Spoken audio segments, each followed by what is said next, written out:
दे अलगी बनल बा माहौल हो कहर जन देरिया वो बुता द बोल हो सिहरता दे अलगी बनल बा माहौल हो कहर जन देर बुता द बोल हो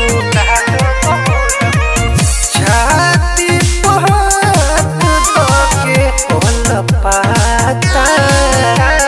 छोड़ के पलंग बोयन होई जाके बन जाई पलंग पे लचाका छोड़ के पलंग बोयन होई जाके बन जाई पलंग पे लचाका छोड़ के पलंग बोयन छोड़ के पलंग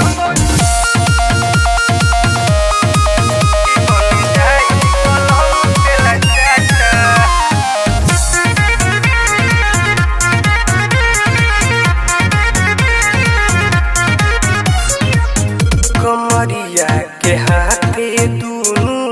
घर हो चपक की गाल भोल दहिना मनु घाट लहल पक के कमरिया के हाथे दूनु घर हो चपक के गाल भोल दहिना मनु घाट लहल पक के